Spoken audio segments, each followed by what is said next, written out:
Good evening, Mr. Prime Minister, ladies and gentlemen. First of all, I'd like to wish all of you a very happy SG50. Yay. I'm really glad to have been a part of the nation's celebration of our Golden Jubilee. Just 2 weeks ago, I was at NDP, and now here I am, attending my very first National Day rally. So needless to say, I'm feeling pretty great. Yeah.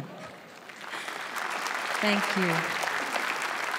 And now, more importantly, I'd like to thank you, sir, Mr. Prime Minister, and all of you present for allowing me this opportunity to do something I wasn't able to do in the earlier part of this year, when our beloved Mr. Lee Kuan Yew passed away and left all of us quite shocked and bereaved. Like many of you, as a Singaporean, I expressed my grief through the wearing of somber colors and in private conversations with family and friends. But as a singer, I felt compelled to pay a tribute to the late Mr. Lee through something I do best, which is through a song. So tonight, I stand here not so much to perform for you, which of course would have been a great honor, as to lead you in a song tribute to a man many of us loved and admired, and still love and admire. I have chosen a song that has magically and quite miraculously united all of us whenever we heard it or sang it together. I've been very blessed to have been given this song to sing at the National Day Parade way back in 1998. I hope that we can all continue to sing this song for many years to come, and that it will always serve to remind us that no matter our differences, we will always be united by the fact that we call Singapore our home. So, ladies and gentlemen, if you will, please join me in the song Home. Thank you.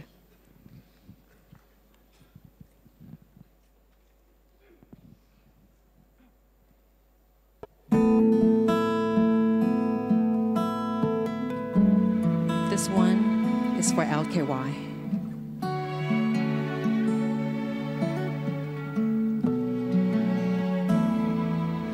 Whenever I am feeling low, I look around me and I know there's a place that will stay within me. Wherever I may choose to go, I will always recall the city, know every street and shore, sail down the river that brings us life, winding through my Singapore. This is home, truly, where I know I must be, where my dreams wait for me, where that river always flows. This is home, surely, as my senses tell me, this is where I won't be alone, for this is where I know it's home. Together now. When there are troubles to go through, we'll find a way to start anew. There is comfort in the knowledge that home's about His people too.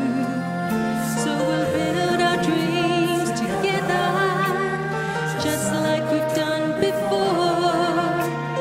Just like the river that brings us life, there'll always be Singapore.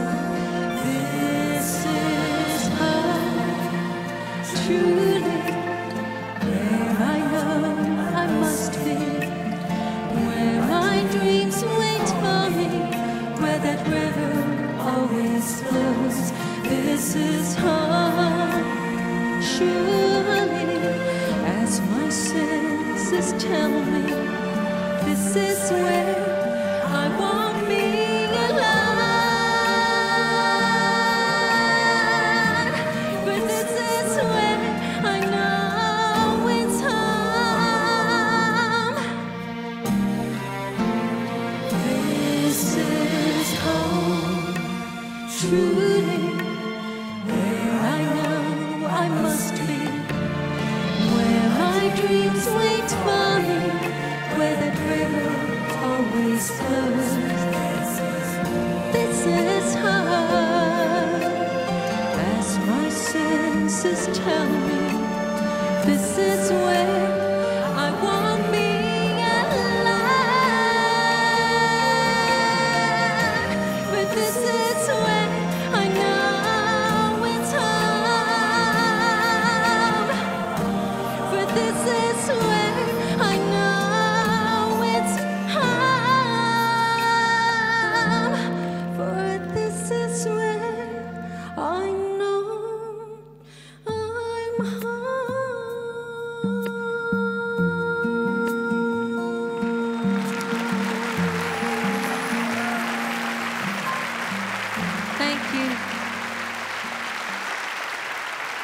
Thank you, Ms. Kit Chan.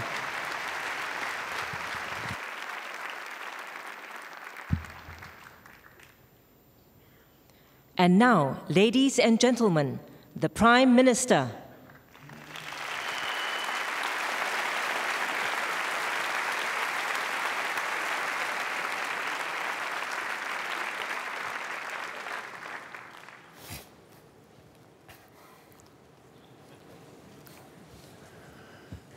My fellow Singaporeans, good evening.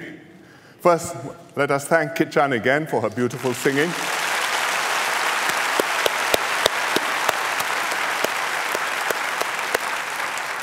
And also for dedicating her song to Mr. Lee Kuan Yew.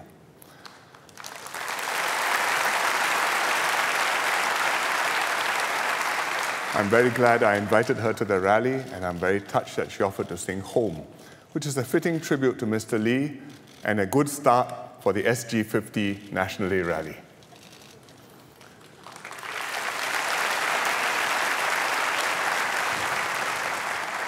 Two weeks ago, on the 9th of August, we celebrated our Golden Jubilee with a parade at the Padang. For everyone who took part at the Padang, at the floating platform, around the bay, watching at home or overseas, that night was something special to remember. It wasn't just a birthday bash. We were celebrating something far greater. First of all, we celebrated our resolve to defend ourselves and to survive over the last 50 years. We started out at independence with only 2 infantry battalions in a rough neighborhood. But our pioneers were determined to defend ourselves. We built up the SAF. Within 4 years, we paraded a few of our units on National Day in 1969. Overhead, we had 1 Hunter aircraft and 1 Alouette helicopter flying the Singapore flag. In the mobile column, we had 18 AMX-13 tanks, which were appearing in public for the first time. And Major Goh Lai Chun was the second in command. Singaporeans cheered. Everyone understood what it meant. And it wasn't just Singaporeans who took note. 50 years later, our pioneer servicemen kicked off the SG50 Vintage Parade.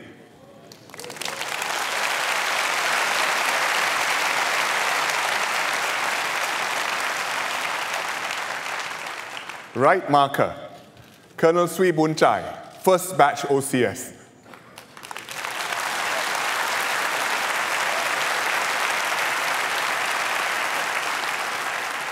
Marching with him, Captain Hong Seng Mak, the legendary RSM, Tiger Hong.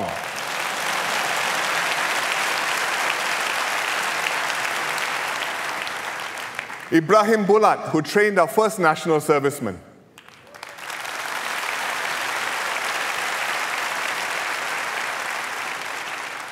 John Norfolk and K.S. Rajan, our pioneer pilots.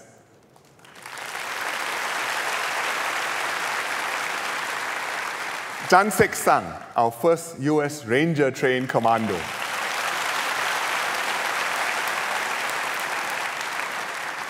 Still wearing a red beret.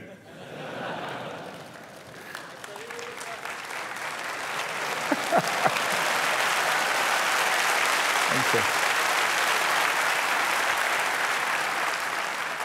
Encik Muhammad Saleh, Warrant Officer Class 1, Navy pioneer.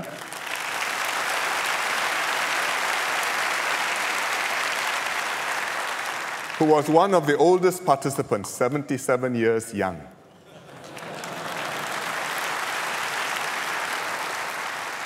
We had Corporal Philip Ng, a citizen soldier, NSF 4SR, 1972.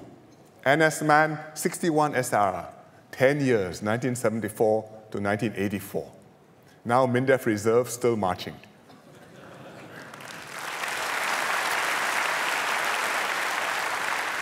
And many others too, older, grayer, but the spirit remained undaunted.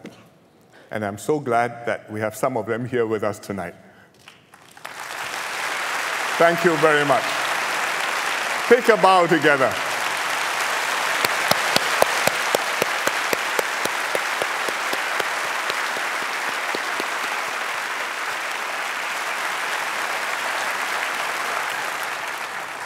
Above us, instead of one hunter fighter, we had 20 F-16s flying across the Padang, forming the number 50, 50. A Chinook helicopter flew the flag, escorted by 2 Apaches. And Colonel Goh Lai Chun, now retired, was once again the 2IC of the mobile column, this time on a Leopard tank. That's him. Behind Lai Chun, 178 vehicles rolled past the City Hall steps. Tanks, artillery, AA missile launchers, special ops vehicles, hazmat vehicles. And completing the mobile column, we had 9 vehicles carrying 9 families. They were the pioneers who had served in the SAF and the home team. And they were on parade with their children, who are presently serving, and in 2 cases, with their grandchildren too. And here we have a family.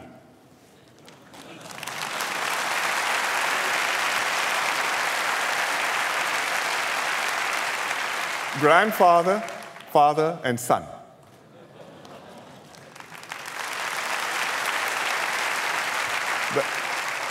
The son is Corporal Tajul Isfahan, 22 years old, who joined SCDF full-time 3 months ago. The father is Senior Warrant Officer Muhammad Azlan, who is 48 years old, who is an SCDF Marine Command Specialist. And the grandfather, Mr. Slamet, 78 years old.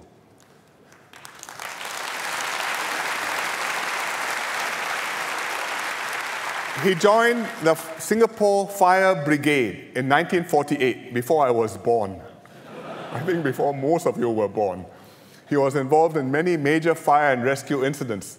The Bukit Ho Swee fire in 1961, the Robertson's Department Store fire in 1972, Hotel New World in 1986. 3 generations saluting the nation, and we saluted them back.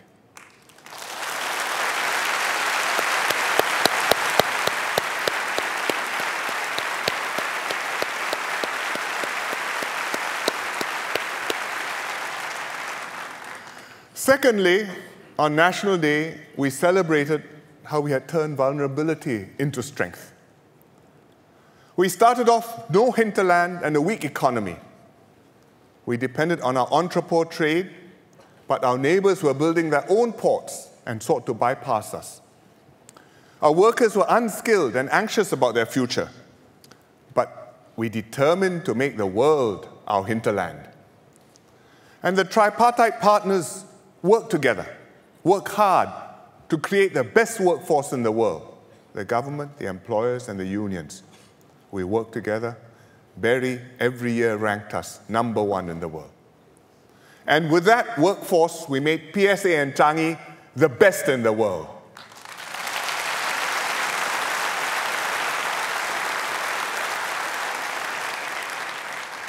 We were a poor third world country. People lived in cramped and squalid slums, no modern sanitation, no utilities. But we built HDB flats to house all of us and made Singapore a first world metropolis and our beautiful home. Nearly all our water came from Johor. And every now and again, when an issue arose with Malaysia, some crazy politician would threaten to turn off the tap to get us in line. But we didn't die of thirst. We cleaned up our rivers, we dammed them up to become reservoirs. We built Marina Barrage and turned Marina Bay into Marina Reservoir. Our whole island became a catchment area. We invented new water. And on National Day 2002, we toasted our success. Huada!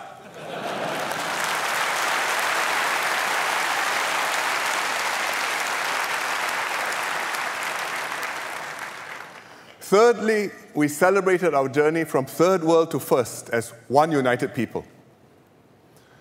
When we separated from Malaysia, we were not yet one people. Memories of the race riots were fresh and raw. The minorities were uncertain of their place in the new country.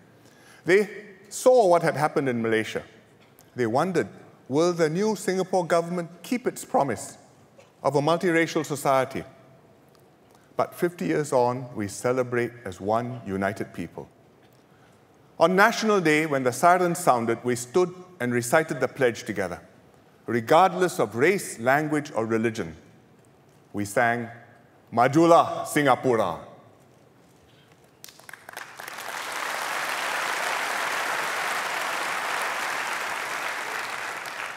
What an exhilarating journey these 50 years have been. How did we get here? I'll put it down to 3 factors. Firstly, we determined to be a multiracial society. Secondly, we created a culture of self-reliance and also mutual support. And thirdly, we kept faith between the government and the people. First of all, multiracialism. We separated from Malaysia because we believed in this ideal of a multiracial society. We believed that before race, language, and religion, we should first and foremost be Singaporean. That was the fundamental reason for our foundation as a country. So we came down hard on chauvinists and racial extremists. We built HDB estates where all the different races lived and mingled together. There are no segregated ghettos in Singapore. We made English our working language, and gradually all our schools shifted to teaching in English. We created GRCs so that minorities would always be represented in Parliament. And this way, we encouraged all the communities to come together and yet gave each community space to maintain their own cultures and their own ways of life. When delicate and awkward issues arose, we dealt with them together. For example, when we discovered a Jemaah Islamiyah group planning to set off suicide bombs in Singapore after 9/11, we handled it as one people. We didn't divide into Muslims and non-Muslims. But at the same time, we made the effort to bring everybody together and to ensure that every community could hold its own and not be left behind. So we set up self-help groups. The communities did, starting with Mendaki, later SINDA, then CDAC, and AMP, and the Eurasian Association. And the government supported them. And so we progressed together. Therefore, for SG50, every community in Singapore is celebrating because every community has progressed with the nation. And each group is celebrating with the other groups because we're one united people. I've attended many SG50 celebrations this year. A Catholic Jubilee Mass at the indoor stadium, the SG50 Kita National Day Observance Ceremony here in this campus, led by the Malay Muslim organizations, but with other groups participating. A Buddhist celebration at the indoor stadium. A Protestant prayer event at the National Stadium. A joint concert organized by the Taoist Federation, the New Creation Church, and others at the Star Performing Arts Center Here you see one of the items, a Chinese Kung Fu group performing with a Silat group. One function. At one dinner, I had sitting around my table representatives of all the world's major religions. And I posted a picture on Facebook. It showed the Rabbi of Singapore, together with the Mufti of Singapore, and Mr. Gurmeet Singh, a Sikh leader who was then chairing the IRO, the Inter-Religious Organization. Each had different dietary rules. Each was served food that met his religious requirements. But nothing stopped them from having a meal together and being friends together. In fact, they took a selfie together, which I also posted on Facebook. Only in Singapore.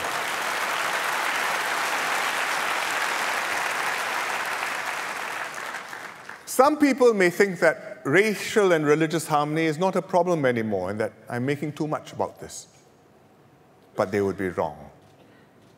Race and religion are always sensitive matters, especially for us.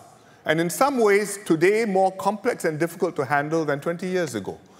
Because religiosity has gone up. Many societies, people are taking their religion more seriously. Happens in developed countries like US, Britain, Australia, Germany, where you see racial and religious tensions. Happens in Singapore too. Not tensions, but people taking religion more seriously. And everywhere, people exposed and vulnerable to extremist ideologies, like the jihadist ideology of ISIS. We are a multiracial and multi-religious society, and we are always at risk of deep fault lines opening up. And we must never take our present happy state of affairs for granted. The second factor of our success, after multiracialism, is our culture of self-reliance and mutual support. We knew right from the start that to strike out and blaze a path on our own, everyone had to pull their weight and be counted. We couldn't afford free riders. And that's why Mr. Lee Kuan Yew exhorted us over and over again to become a rugged society. We don't use that term quite so often anymore, but our people must still be robust and tough, able to take hard knocks, always striving to be better. No one owes us a living, and we have to make our own way forward in the world. But a rugged society doesn't mean every man for himself. We are strong, even though we are small, because we are strong together. The ethos of our society is quite clear. If you work hard, you should do well. And that's good for you, and we should cheer you and celebrate it. But at the same time, if you do well, we expect you to help others. And everyone has to work together so that we succeed as one Team Singapore. And we've got to inculcate this ethos in our young people too. And that's why we encourage our children to play sports, to experience losing and winning together. That's why we send them on adventure learning and character education. To OBS, Outward Bound School in Pulau Ubin, and also on overseas expeditions, so that they can toughen themselves up and learn to work with one another as a team. When I was in Sec 4, my principal sent me to OBS. The experience made a deep impression on me. Nowadays, students have many more opportunities to go for adventure learning, here and also abroad. Tanjong Katong Primary School had a very successful program, the Omega Challenge. It's been going on for 7 years. The students who've been have testified to how much they benefited from it. Tragically, on their most recent expedition to climb Mount Kinabalu, the Omega Challenge group was caught in an earthquake. 7 students, 2 teachers, and a guide died. We all mourned them and grieved with their families. We held a National Day of Remembrance. It will take us a long time to get over this tragedy. But life goes on, and it's important that we move on. And I know that the other TKPS students and teachers who are on this trip are courageously doing so. We have to go on with adventure training. We will take the necessary safety precautions, but we must keep pushing our limits to bring up a generation who will grow up tough and able to work closely together. The third factor for our success is that we've kept faith between the government and the people. We've built up this bond between the government and the people over the past 50 years. The government has kept its promises. What we said we would do, we did do. We've kept our politics honest. We insisted on high standards of integrity in public life. No corruption, no dishonesty. We are also honest when it comes to policies, when it comes to the choices that we have to make. We don't shy away from hard realities. We do not sugarcoat difficult issues. We do right by Singaporeans. In turn, our people expect the government to perform, trust the government to have their interests at heart, and support the government and its decisions to work for the common good. And even in tough times, therefore, we can act decisively together. It was like this with our pioneer generation, for example, on the issue of land acquisition. The government needed land to build HDB new towns around the island to house our people, to build industrial estates like Jurong to create jobs for our people, later on to build the MRT network to move people around. So the government passed laws to acquire land not at the market price, without paying market prices. It was tough for the landowners who suffered financial losses, sometimes more than once. It was tough for the households who had to be resettled. Lives were disrupted. Thousands, maybe tens of thousands, had to change their livelihoods. But if the government hadn't done this, we couldn't have housed our population, and we could not have transformed Singapore. So there were sacrifices, but in the end, it was for the common good, and everybody benefited. And I thank all those who sacrificed for this common good.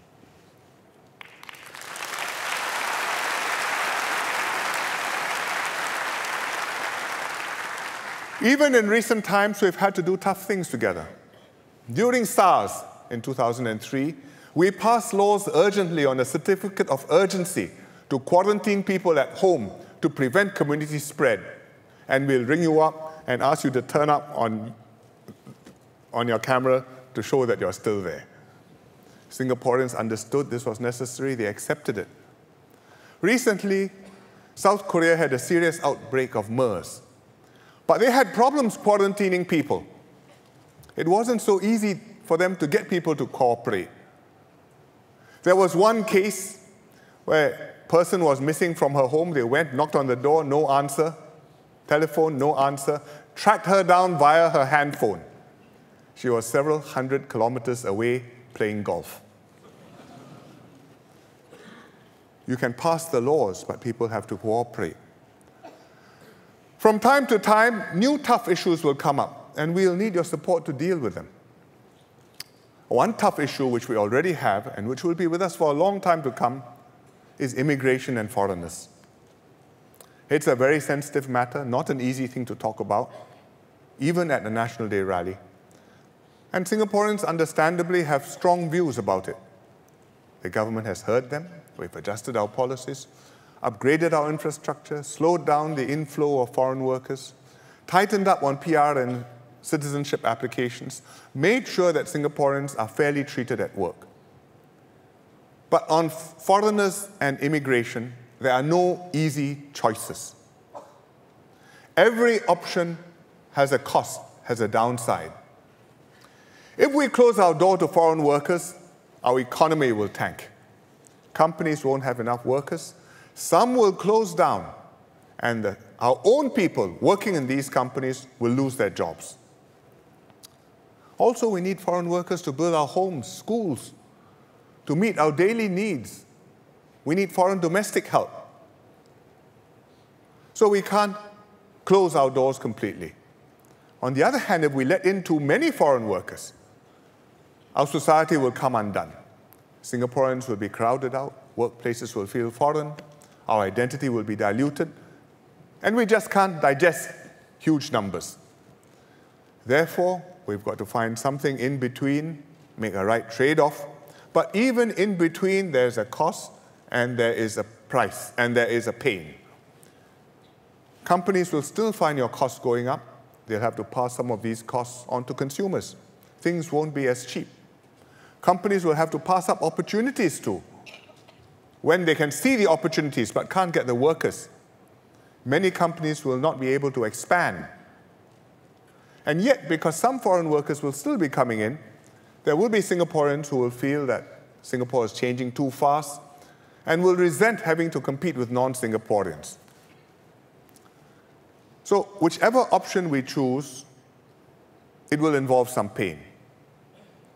But I believe that I'm doing what Singapore needs and what best safeguards your interests.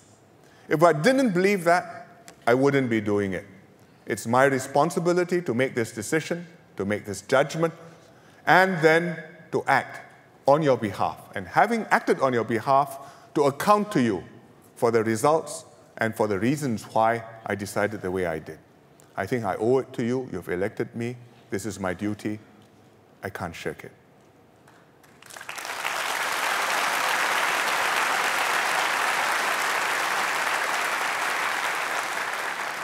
The principles, these principles have brought us here. Multiracialism, self-reliance and mutual support, keeping faith between the government and people. These principles have made us special. They are not so easy to do, easy to say, not so easy to do. Very few countries have got it right. But by and large, we've got it right. And Singapore has to stay special. Because if we are just a dull little spot on the map, a smudge, we are going to count for nothing. We have to be a shining red dot. If we are soft and flabby, we are going to be eaten up. We have to be rugged. We have to have that steel in us. If we are divided, whether along racial lines or class lines, we can't survive. We have to stand as one united people. We have to progress together.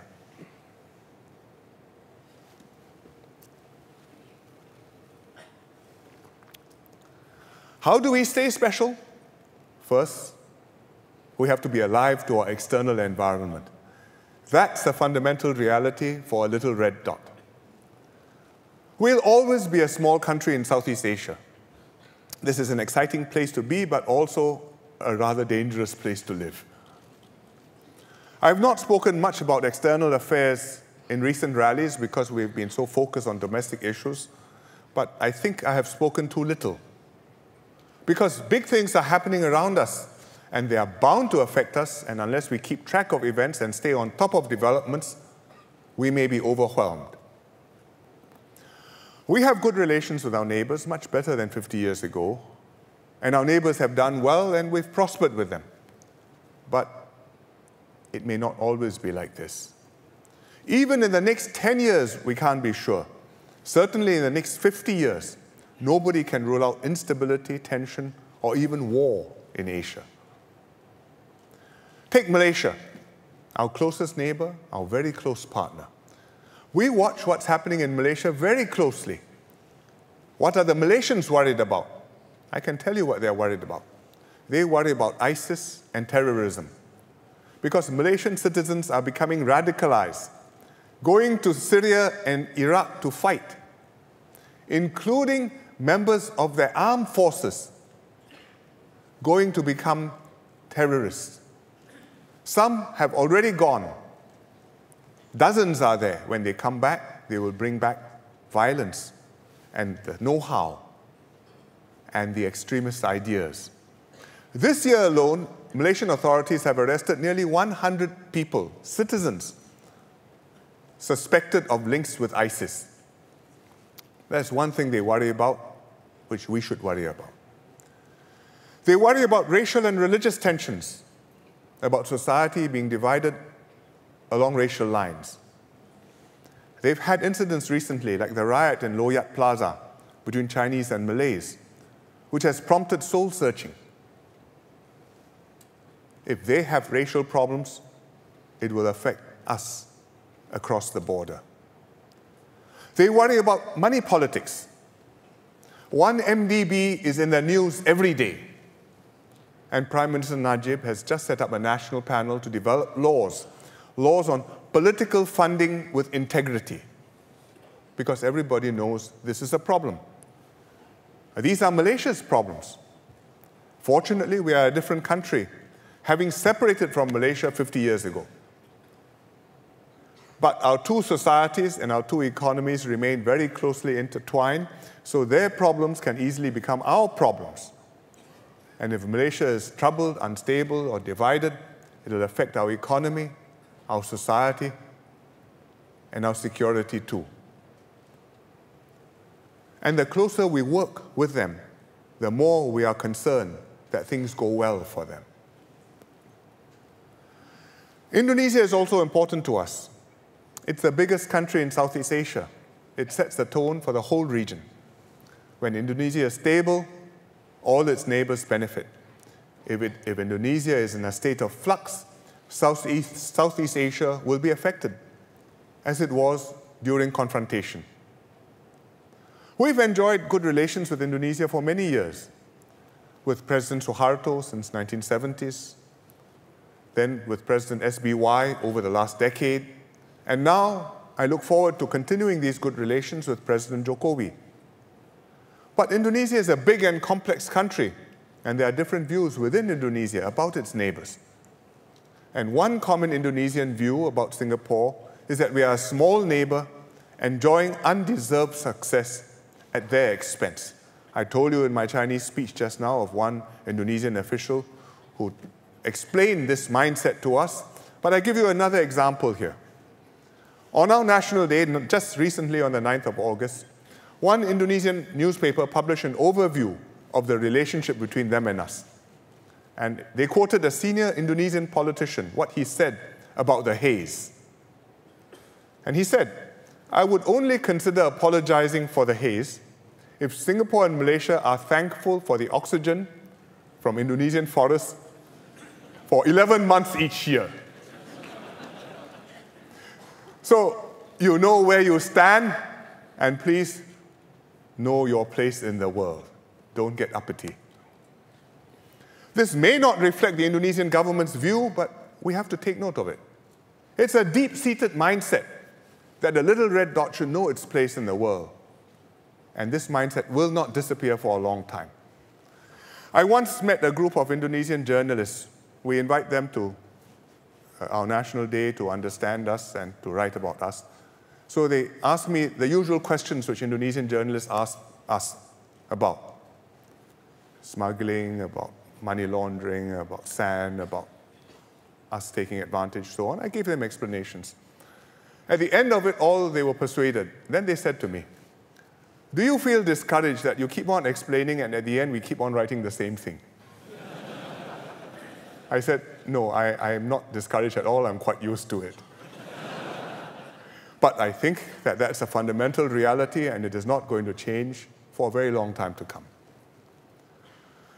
We also have to watch relations between the major powers in the region. We are friends with all the major powers, with America, with China, with Japan, all three. And people are amazed that we can be friends with all three, and they ask, how is this possible? And, well, we tell them, it's just good luck. But partly, it's also because of adroit diplomacy, because we have good officers in MFA. But we have been lucky. We've been lucky that the big powers have been at peace with one another. And so we don't have to choose sides with one against the other. But will it be so easy to maintain this happy state of affairs in future? Will the stars always be so neatly aligned? What if the relations among the powers sour up or hot up? There could be a miscalculation, there could be a mishap, there could be a misunderstanding. If American and Chinese airplanes collide over the South China Sea, or Japanese and Chinese ships clash near the Diaoyutao or Senkaku Islands, then tensions will go up. Countries will press us to take sides. You are either with us or against us. Which are you? We will have to decide which are we. Not so easy to decide.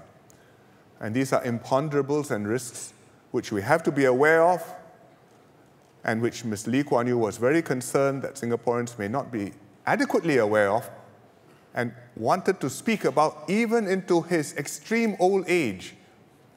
It was that important to him. And it is, in fact, that important to us. We've been able to maintain our security and our standing in the world because we have a strong SAF, so others don't fool around with us. Because our economy is successful, so others find it worthwhile to cooperate with us. Because we have good diplomats and good leaders who talk sense, command respect, and can defend our interests abroad. And these are important advantages for a small country which doesn't have aircraft carriers to go sailing around, keeping the peace and keeping ourselves safe. And we must keep these advantages to sail through the next 50 years safely. Let me just give you two examples of how having good ministers can advance our interests abroad, out of many. Take Minister Vivian Balakrishnan, Minister for Environment, Water Resources. Last year, he attended the UN Climate Change Conference, which was held in Peru, in Lima, in December. Vivian led the Singapore delegation, but he didn't just represent Singapore. He was appointed one of two friends of the chair. The other friend of the chair was Norway, and the role of the friend of the chair is to be an honest broker, to work behind the scenes, to bridge the gaps between the different countries, to help put together a deal that countries could agree upon. So it's an important low-key job. They chose Vivian, and Vivian was effective. Why? Because he was competent and he mastered a very complicated brief. Every time he briefs cabinet, we have to spend time reading the paper, understanding the subject all over again, and asking Vivian, what does all this mean? But it's his job to know and to explain and to analyze how we can protect our interests and not be disadvantaged. But he was also supported by a strong and cohesive team of Singapore officials. Different ministries, each knowing their job, but able to work together across the ministries and take a national perspective. So they could staff him, they could work up alternatives, they could propose compromises, they could tweak the language, they can go and chat up different groups and find out what different groups are thinking. That was Team Singapore at work. They actually should wear red T-shirts at such meetings.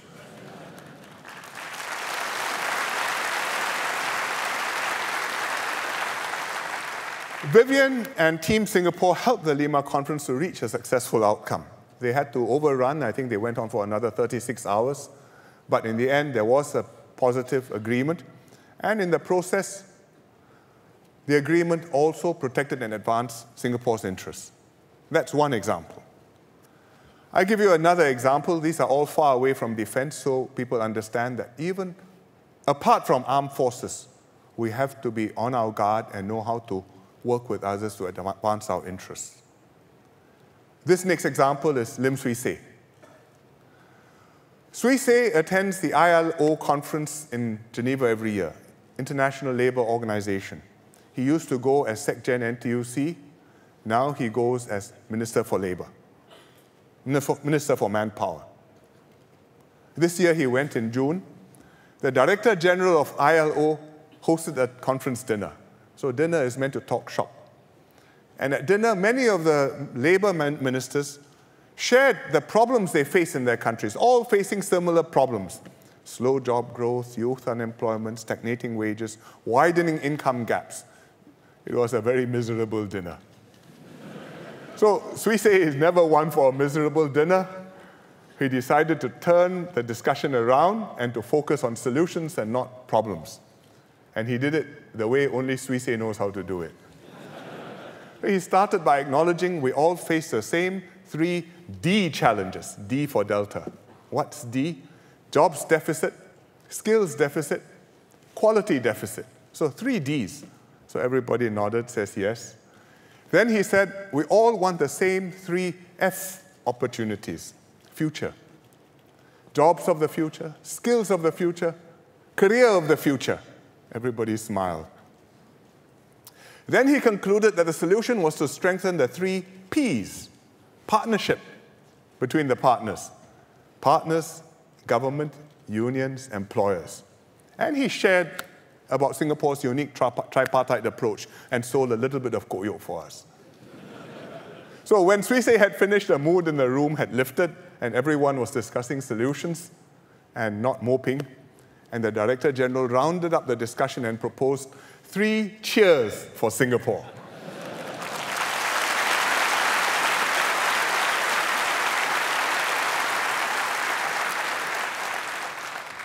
We must maintain this quality of leaders and strengthen our economy and our defense in order to hold our own with the outside world, to work with others to advance our interests, and to protect ourselves when the external environment becomes troubled or hostile.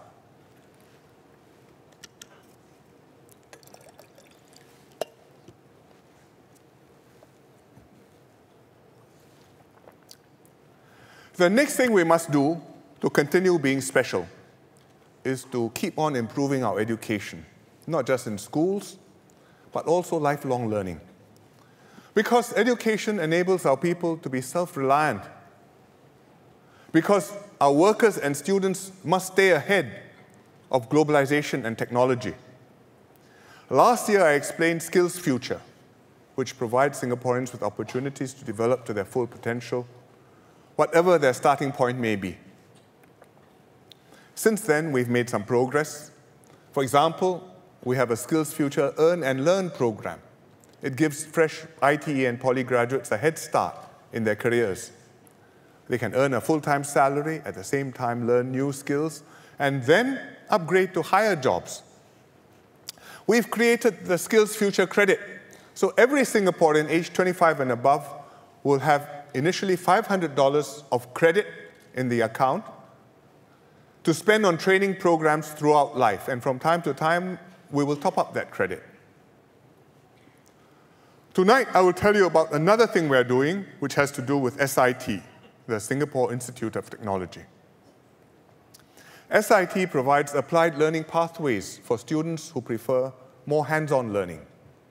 SIT awards its own degrees. It also awards degrees in collaboration with respected overseas partners. For example, TUM, the Technical University of Munich, or CIA, the Culinary Institute of America. It teaches you to cook, not to spy. Or DigiPen Institute of Technology, one of the top institutions for animation, computer engineering, and game design. SIT is expanding its intake so it can take in more poly students, more mature students. This year, 2,000 students already. Within 5 years' time, by 2020, 3,500 students. I visited SIT a few months ago at their campus at Dover Road. I met the students and staff. They were keen about their future, passionate about what they were doing. And the students relished the opportunities for internships to apply what they have learned and to show off their skills. And one such student is Chen Zhang Kai, who's 27. Zhang Kai is a late bloomer. When he was young, he played truant, he got into fights. He was streamed into EM3, almost failed his PSLE. So he took a longer path than usual. From PSLE, he went to normal tech, then to ITE, then to Nanyang Poly, then to SIT.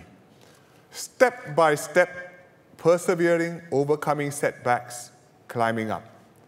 Last year, Zhang Kai graduated from SIT with a DigiPen degree. His final year project and portfolio were good. And a director of an animation studio came, saw it, was impressed, offered him an internship, and after that, offered him a job. So Zhang Kai has now landed himself a dream job as an animator. Well done, Zhang Kai.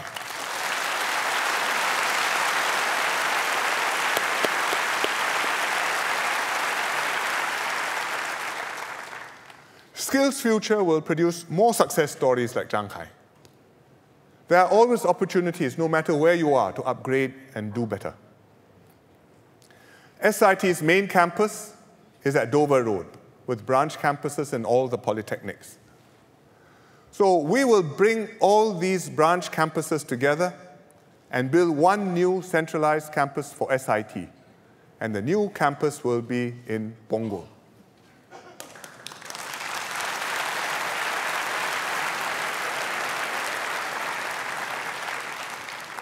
Across the road from SIT, we will build a creative industry cluster. In fact, on both sides of SIT, JTC will do this and bring creative industries to come to be next to SIT and to be integrated with SIT, so that students can easily go from classroom to workplace, apply what they learn. And companies can easily go to SIT and get help if they need some new idea or some problem solved. SIT will also be integrated into Punggol downtown and HDB's upcoming North Shore district. And the community will share SIT's facilities, the classrooms, the workshops, the multi-purpose hall. So we've talked about Punggol 21. We have Punggol 21 plus. With SIT, it will be Punggol 21 A plus.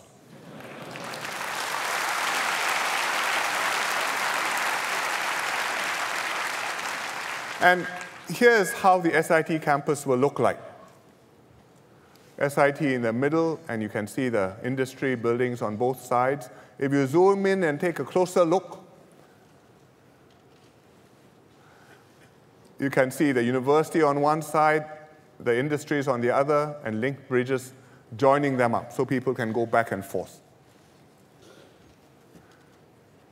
This will come. It's a long-term effort. The Chinese saying says, 10年树木, 百年树人.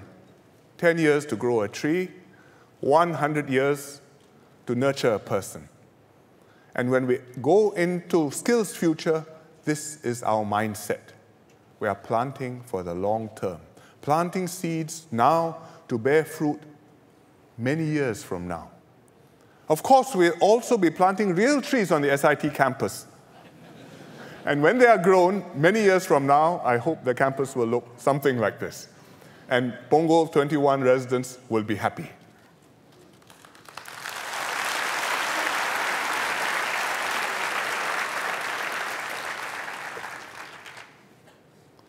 While Skills Future creates more opportunities for Singaporeans, we'll continue to make sure that no one is left behind. There's an African saying which says, if you want to go fast, go alone. If you want to go far, go together. For the last 50 years, we've gone together and we've gone far. And that's what we must do for the next 50 years. HDB housing is one important way we make sure that we go together. We started the HDB home ownership program in the 1960s, and it's been a tremendous success. Today, more than 90% of HDB households own their flats. We are a nation of homeowners, and we've achieved something unique for our people. Home ownership and no ghettos or slums anywhere in Singapore. There's a true story about an IMF economist who visited Singapore, Indian economist. His name is Sudip. And he stayed at the Fairmont Hotel, high up, looked out, saw the beautiful city. He said, can't be. I want to find out how big this nice area around the hotel is. So he decided he'd get down, walk in one direction until he reached a not-so-nice area, turn around, come back, then he will know, well, Singapore is like so many other cities in the world, with rough areas. So Sudip came down, walked and walked and walked and walked.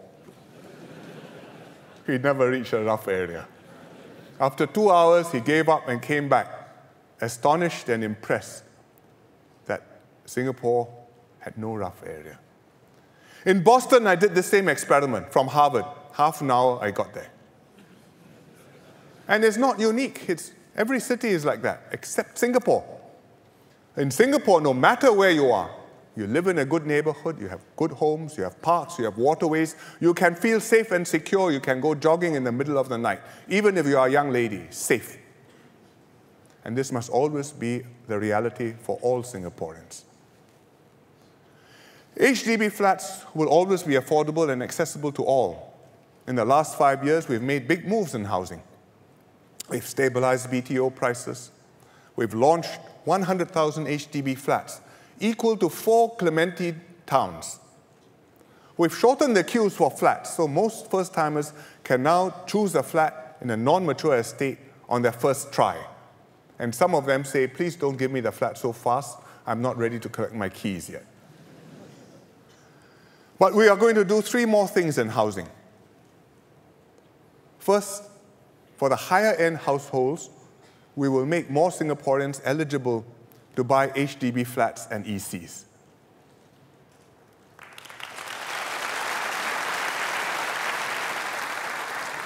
Currently, there's an income ceiling for HDB flats and ECs. HDB flats ceiling 10,000, ECs ceiling 12,000.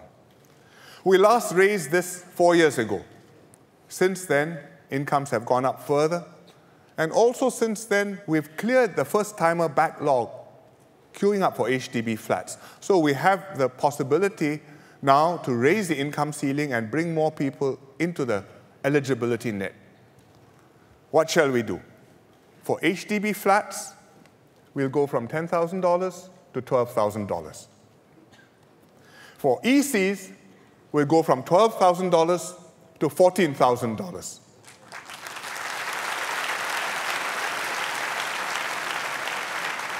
And this way, more households can buy HDB flats and ECs.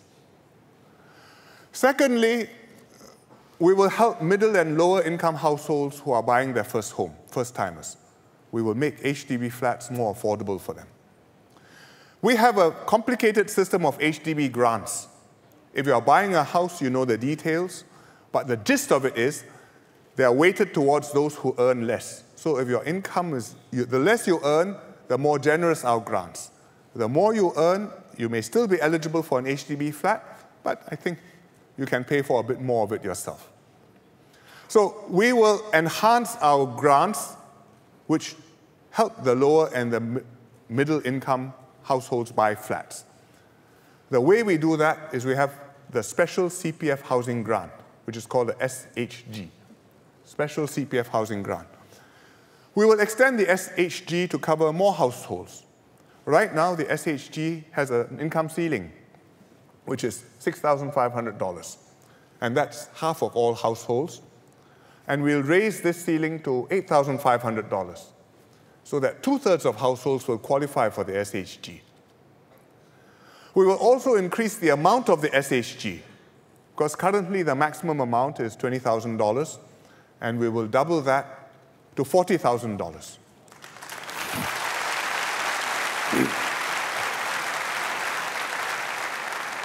So what does this mean?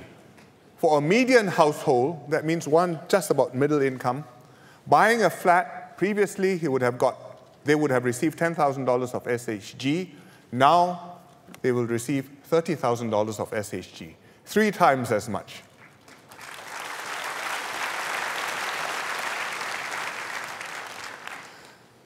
The third thing we'll do is to help those in rental flats, to help them to own their flat. With a home ownership program, almost all Singaporeans have been able to buy their homes, but there are a few who still cannot afford to do that, or have not been able to hold on to their flats. So, for those who have not bought a flat ever before, the Minister, Khaw Boon Wan, recently restructured the 2-room flat and the studio apartment schemes. And after the restructuring, I think that will help. It's more flexible. It'll be easier for people to buy their first flat, a 2-room flat. Also, now that we are doubling the maximum SHG, which I just told you about, that will make 2-room flats even more affordable. How much more affordable? Last time when I was an HDB agent, I told you that if you earn $1,000 a month, you can buy a 2-room flat.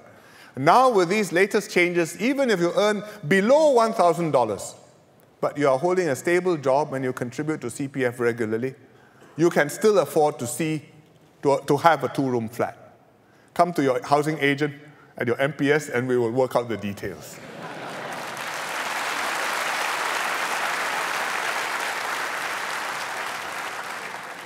There's another group of rental tenants who are more difficult to help, more tricky to help. And these are the ones who have bought a flat before, sold it, and now they are back in a rental unit. They've already benefited from previous HDB subsidies. So the government can't just give them another grant to buy another flat. Otherwise, there's no end, and it wouldn't be fair to others. So these households find it particularly difficult to afford another flat. Also, these households often have many different problems: jobs, relationships, children's education, sometimes drugs. And their housing problem is a result of their other problems. It's not a house being an issue, but because their lives are not in order, so the house is a consequence of the mess. I'm very concerned about the future of this group, because without help, they may be permanently out of reach of getting a flat of their own. And they'll be trapped in poverty, and their children will be affected. And you perpetuate the cycle into the next generation. So we've studied this problem at length. I think there's a way we can help these families to start afresh and to own their homes again. And we've got a scheme to do this, which we will call the Fresh Start Housing Scheme. What will the Fresh Start Housing Scheme do? It will help second-timer rental households own a two-room flat. The flat will have a shorter lease. The flat will have stricter resale conditions. That can make it more affordable and also maximize the chances of people holding on to it and not just flipping it. But it's not just providing a flat. It's also supporting the family with counselors to guide them to solve their problems holistically, all aspects: jobs, school, drugs, family relationships, planning for the future, saving for the future. The family has to play its part, show that they're putting their lives in order, determined to get back on their feet, committed to putting their children through school. Then, if they show that, and with all these extra arrangements, I think we can justify providing a grant for them, a Fresh Start housing grant, to help them pay their flat. So it's not without conditions. You have to do your part, but you do your part, we help you, you have a second chance. And over time, with guidance, with help, through this scheme, you can own your own homes again. You have something to work towards, aspire to, and achieve for yourself, for your children. It's a major initiative. It'll take us some time to work out, but I think it is important because it shows our philosophy that in Singapore, we will help you, but you must help yourself, and we don't want anybody to be left behind.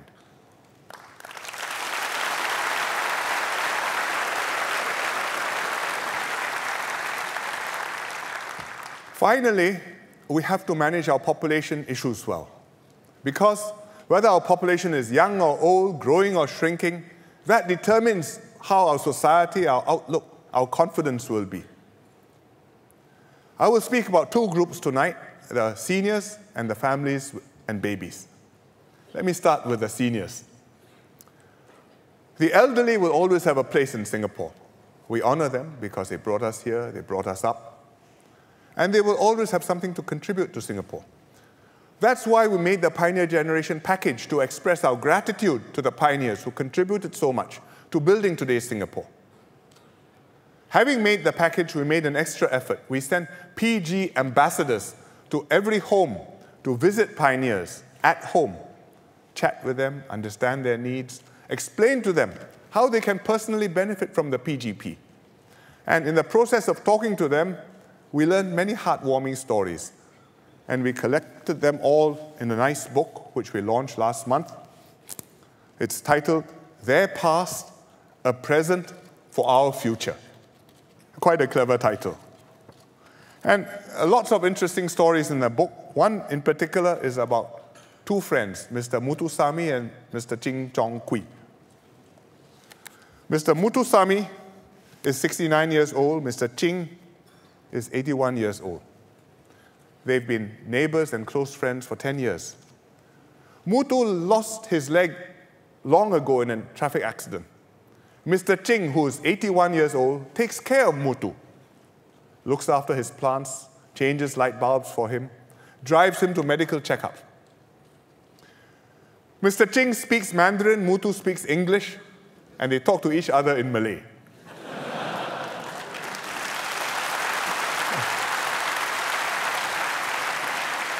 And that's the kampong spirit for you.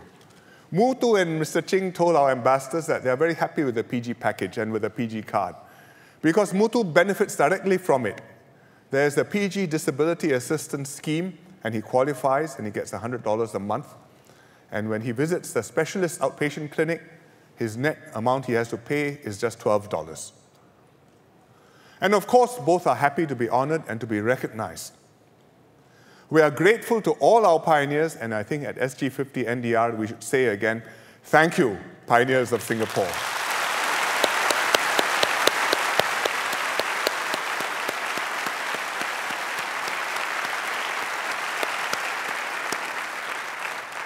The senior citizens, I know what you are thinking, who are not quite as old as the PG, you are also very much on our minds. So when we did the PG package, we also did a special package of MediSave top-ups for those who are slightly younger, didn't quite qualify like me.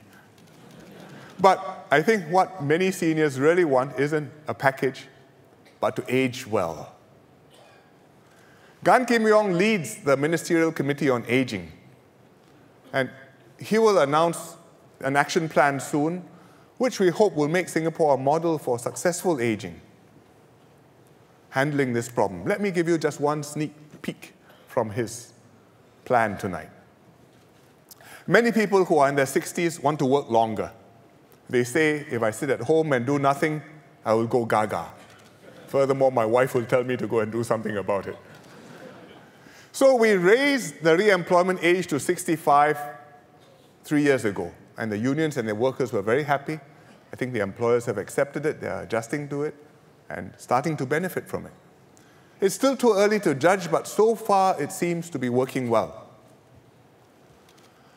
From the workers' point of view, 65 may be too early to stop work. Workers want us to raise the re-employment age, and they want to keep working for as long as they are healthy. And I hear this every time I attend a union function, and I reply, yes, I agree fully, we will do it. We have to choose the right time to do it because we want to make sure that the employers have the practical arrangements and you can make a contribution at your company and you will not be a burden to the company. Otherwise, it's not sustainable. But we have been working at this problem. The tripartite partners have been discussing this, and I'm happy to tell you that they have reached an agreement. And the agreement is that we will pass legislation to raise the re-employment age from 65 to 67.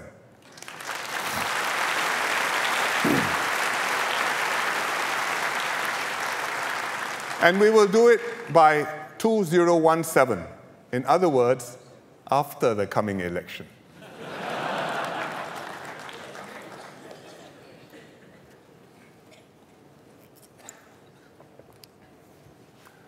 Now let me talk about families and babies. We discuss these as policies and what should we do, rules, incentives, but at the root of this is not policies, it's people, families and their children. Our families are what make life meaningful for many of us, and our children are what will ensure that Singapore will have a future. In fact, our children are the reason why we want Singapore to have a future, for them. And so we decided on a baby jubilee gift for SG50 babies.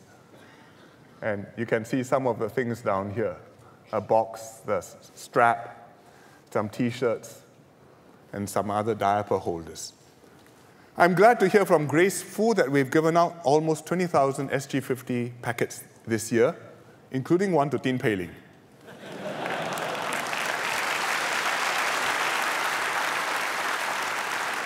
So when I go around and I see parents with a red sling, I will ask them, wow, SG50 baby, congratulations, how many months old?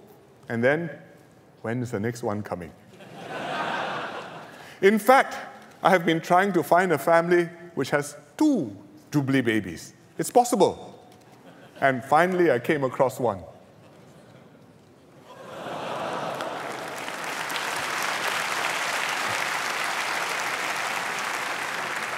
Introducing Charlotte on the left and Colette on the right, twins born 3 weeks ago.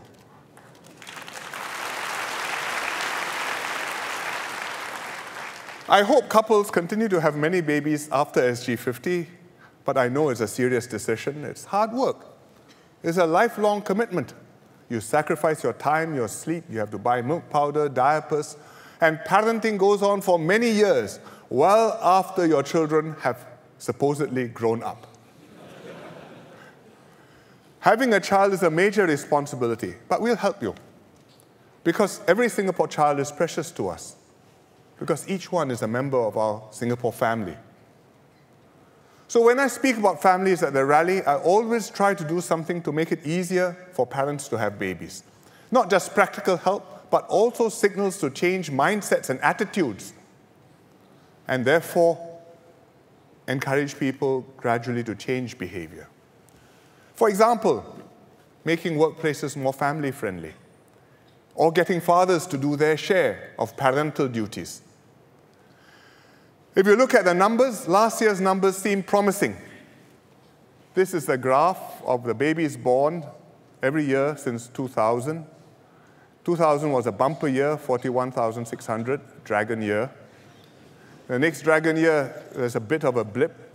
But what encourages me is that this year, 2014, not a dragon year, but almost as big as a dragon. And if you look back, it's almost 10 years since we've had that many babies in 1 year. So it's not bad. And I expect this year we'll have about the same number as 2014. On National Day this year, we had a record number of babies born, 129. 9th August babies.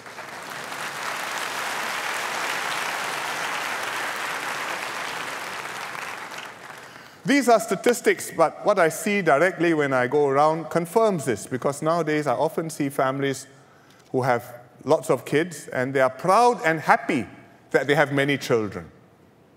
And they tell me that they have many children.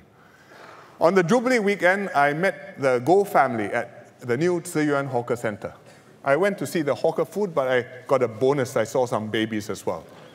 So I started off noticing this SG50 baby, then I counted the sister 1, brother 1, another brother, 1, 2, 3, 4, 5 kids in one Goh family. Father was not there. I said, where's the father? Father queuing up for food. So talk to the father. He works in the SAF. Mother is a homemaker. And they are enjoying family life. It's good.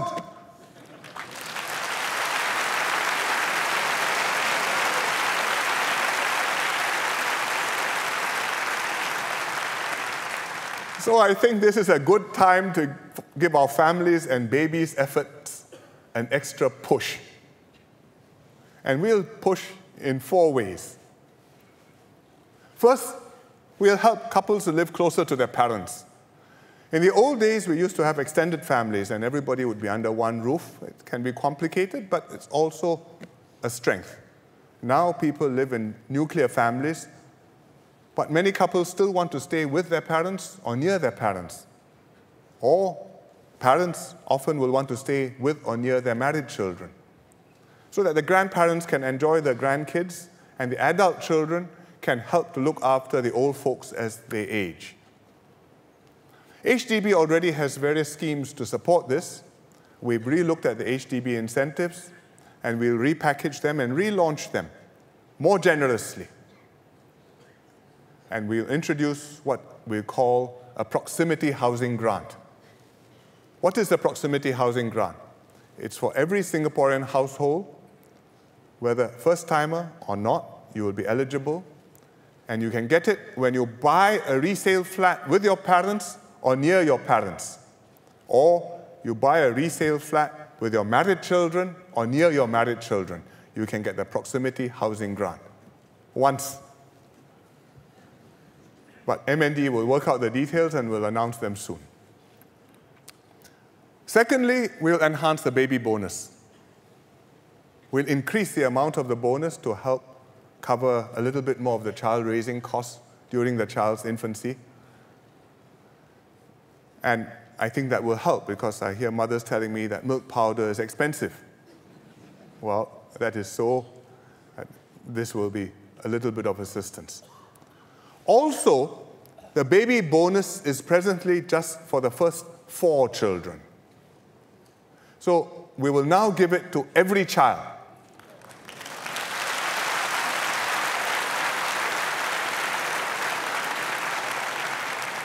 And this will provide support to parents, more support to parents with larger families, and also reflects our attitude that every child is valued in Singapore. Thirdly, MediSave. In Singapore, when a new baby is born, you don't just get a birth certificate, you also get a CPF MediSave account. And the account comes with some money from the government to help cover your MediShield premiums and vaccinations and other expenses, at least for the first few years. And this is called the MediSave Grant for Newborns. So we will increase the MediSave Grant for newborns. We will make it enough to cover MediShield life premiums until you're 21 years old, and also help with other healthcare expenses, such as recommended vaccinations. Because until 21, really the burden is on your parents. After 21, we presume you will be looking after yourself. And this will give your parents greater peace of mind.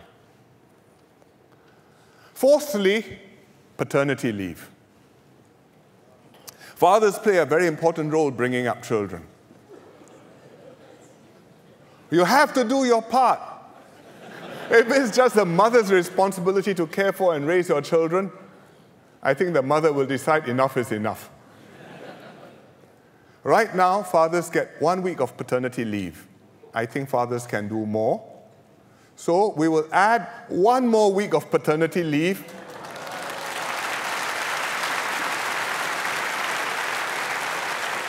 making 2 weeks. Don't go and play golf. Please use it to take care of your kid. The government will pay for this 1 extra week.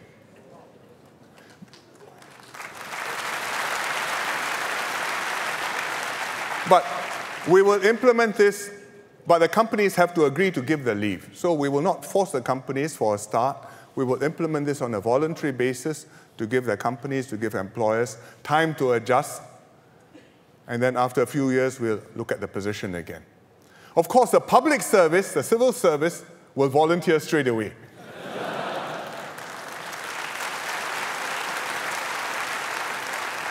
And so to all the public officers who may be watching tonight, you have no excuse. The baby bonus, the MediSave grant, and the paternity leave changes will apply with effect from the 1st of January. The 1st of January, 2015.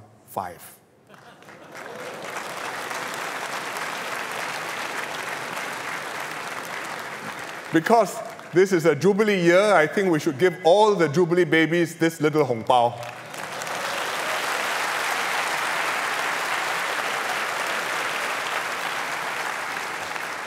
Grace Fu will tell you lots of details soon, and I hope they'll all be happy details, and it'll help many more couples to experience the joys of parenthood.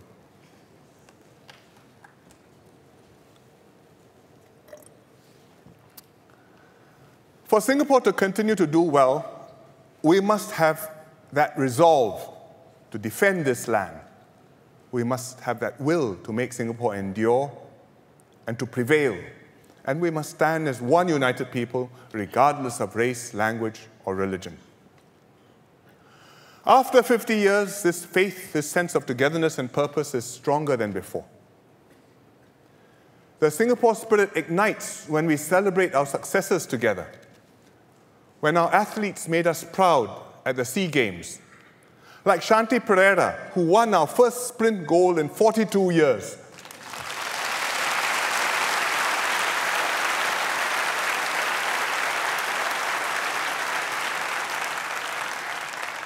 Or Ashley Liu, the marathon runner. After the other runners took a wrong turn, he slowed down, waited for them to catch up, and showed sportsmanship and class.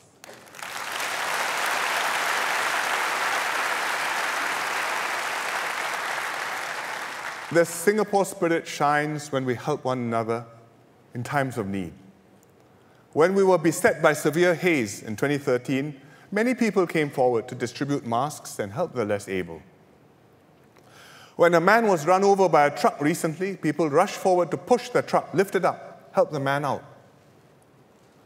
After a bomb exploded in Bangkok last week, Singaporeans living in Bangkok contacted the embassy to offer help.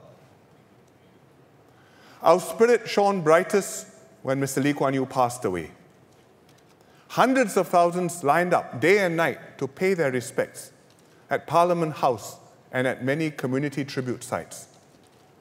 Mr. Lee's passing brought out so much in us. People queued patiently, they let children and seniors through. Businesses provided free chairs and refreshments to those queuing up.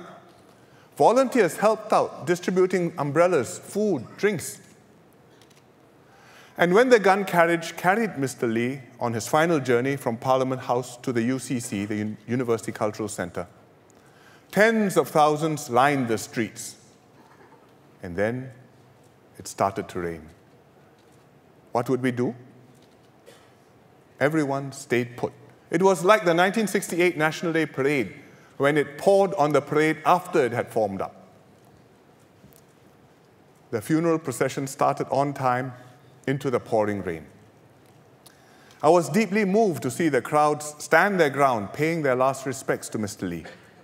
Teardrops and raindrops fell together.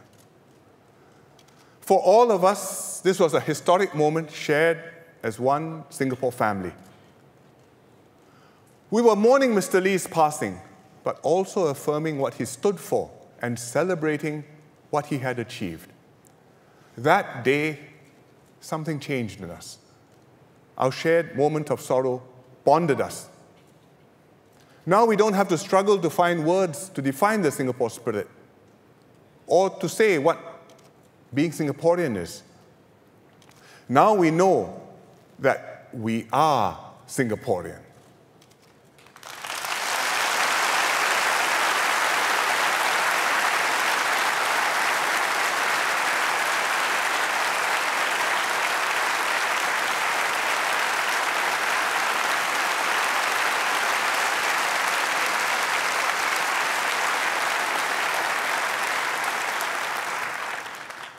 "50 years ago, our challenges seemed insurmountable.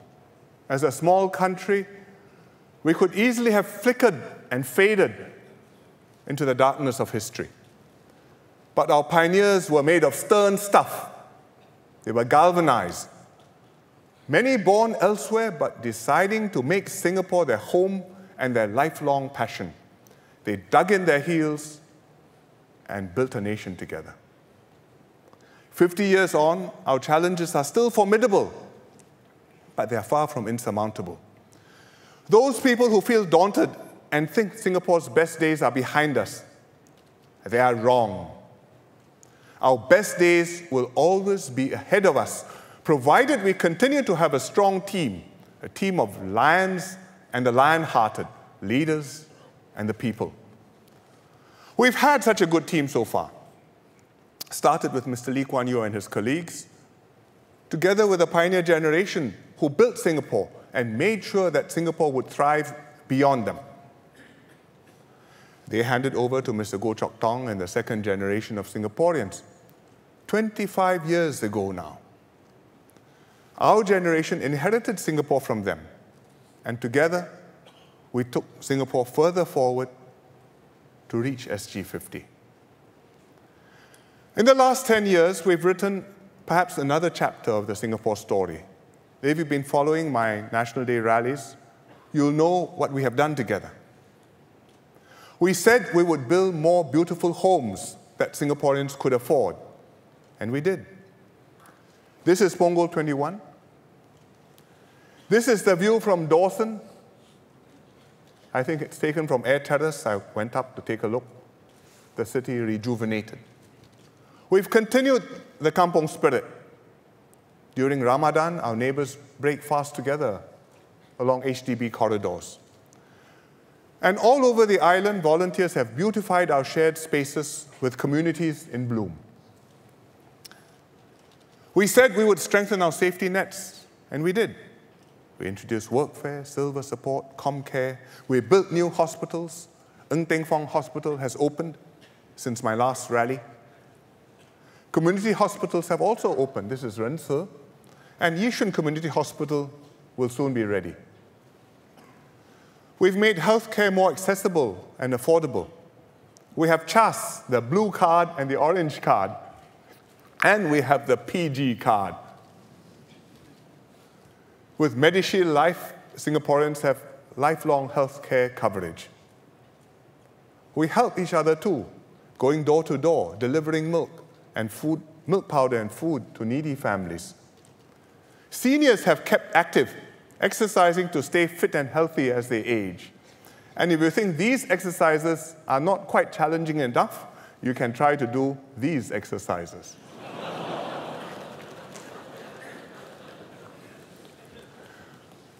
We said we would create more pathways for children to chase rainbows, and we did. We built Northlight and Assumption Pathway for students who fail their PSLE because we believe in our young and we will never give up on them. We built the School of the Arts, the Sports School, the School of Science and Technology to cater to varied talents. We built first-class campuses for our ITE colleges, including ITE College Central, where we are now.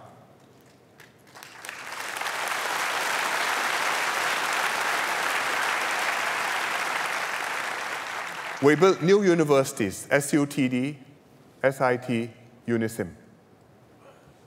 If they were not first-class institutions, Cheng Long wouldn't have given us these beautiful old Chinese buildings to be part of SUTD. But we are special, and we will keep it so. We said that we would transform our city, and we did. Changi Airport is upgrading. Project Jewel, T4 and T5 are coming up. The Gardens by the Bay are an iconic and popular attraction. We have beautiful park connectors and ABC waterways, like Bishan Ang Mo Kio Park. I took Prime Minister Tony Abbott there, the Australian PM, to show him how Singaporeans live and the natural environment that we all enjoy. I think it's worth showing off Bishan Ang Mo Kio Park.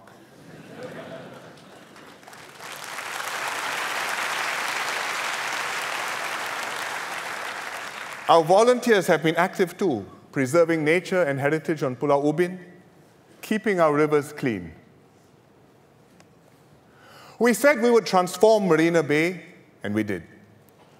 This was Marina Bay 2005, with Marina South still empty land.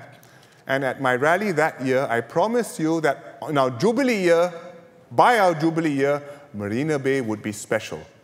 And this is Marina Bay today.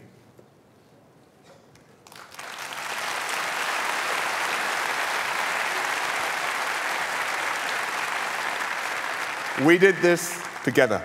We had a vision, we believed in it, and together we realized our dreams. In the last 10 years, we built on what we inherited. We put brick on brick, we climbed step by step, we kept Singapore special, delivered results for Singaporeans. How did we do that? Mr. Lee and his team planned beyond their terms, beyond their lifetimes. They nurtured the next generation of leaders and the next generation of Singaporeans. They taught their successors to do the same. And this is what my team and I have sought to do for the last 10 years. We have served you to the best of our ability. You've got to know us well. We've walked this SG50 journey together with you. My team and I take very seriously our responsibility to make sure that Singapore lasts beyond us. My core team are already in our late 50s and 60s. We will not be around forever, and we must have the next team ready in the wings. The nucleus is there, brought in at the last elections and earlier. They've taken charge of important programs like Our Singapore Conversation, like SG50, as well as different ministries, including difficult ones. They've connected with Singaporeans young and old and participated fully in the major decisions which we've made.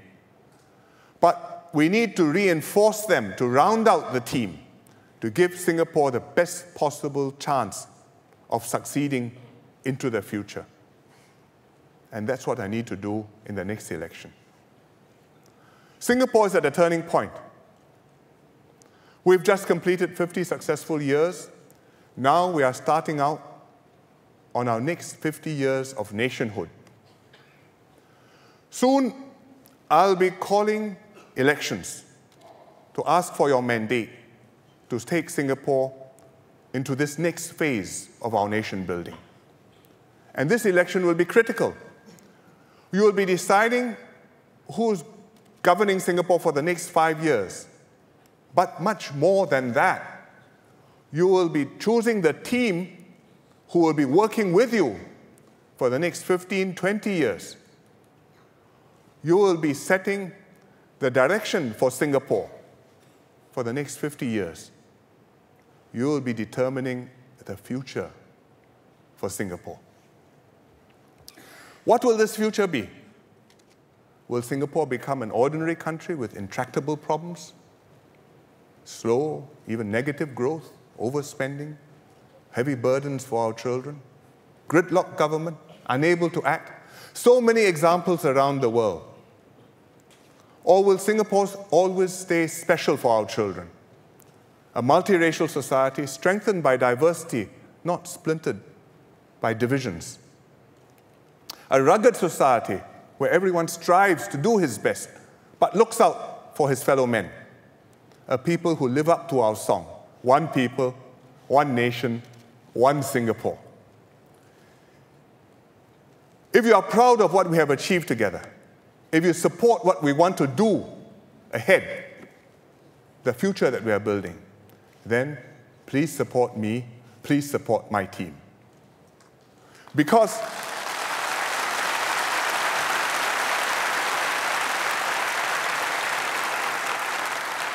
my team and I cannot do anything just by ourselves. We have to do it with you in order to do it for you. In fact, we have to do it together in order to do it for all of us, to do a good job for Singapore, so that we can keep Singapore special for many years to come.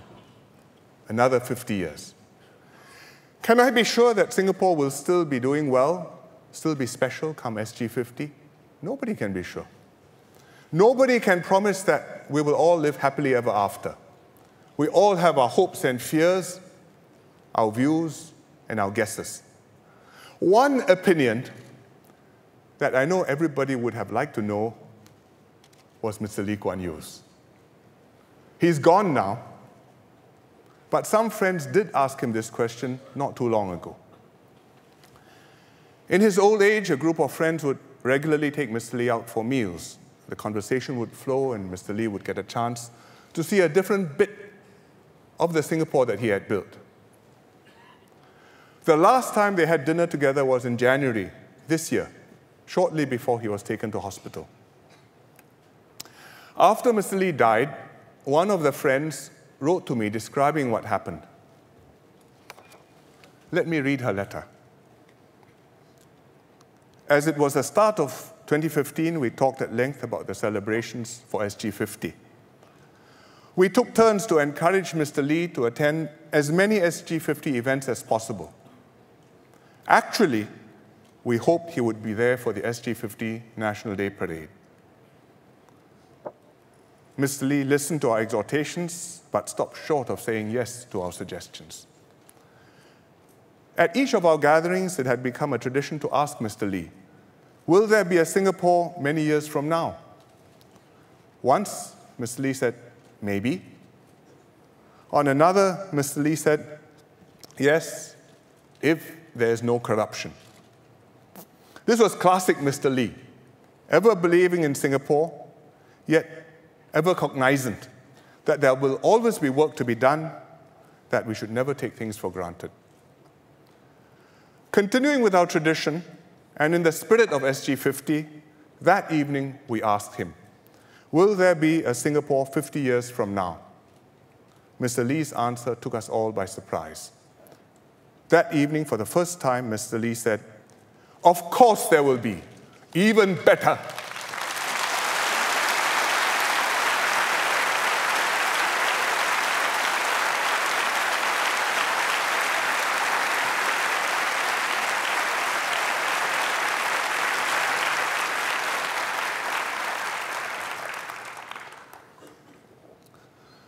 Mr. Lee didn't make it to the SG50 NDP, but we were happy to have 3 surviving ministers who signed the separation agreement at the parade.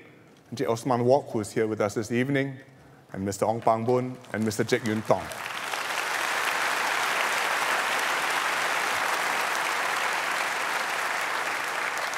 They sat in a place of honor next to Mr. Lee's chair. And when we watched the video tribute to Mr. Lee, we were all moved. We could sense his spirit with us and in us. Mr. Lee would have been proud of what he had built if he had seen the NDP. Now, he's no longer here. We are on our own, but we're ready. Our resolve to defend ourselves is unquestioned. Our spirit and confidence is robust. Our unity and identity as a people has never been stronger. At the NDP, we showed the world what stuff Singapore is made of. For me, there were 2 special moments in a memorable parade. One was when Kit Chan sang Home. She sang beautifully, she always does. But what most amazed me was the singing from the crowd. All round the Padang, we could hear our voices lustily singing, "This is home, truly." And never before have we done that. The second moment was after the parade. The last item, the kids were in bright LED costumes, putting on an energetic and spectacular performance. I went down to the Padang afterwards to meet them. They were in high spirits. Their faces shone with excitement and hope. I thought to myself, these are the faces of the future of Singapore. 50 years from now, SG100, they will be about 60 years old, still vigorous with many more active years ahead of them. And I hope they'll be back at the Padang, celebrating again, remembering SG50, congratulating one another on how much they have done, on how far they have come, and looking at more young, radiant faces of children and many grandchildren, and singing, "Majulah Singapura." Thank you very much.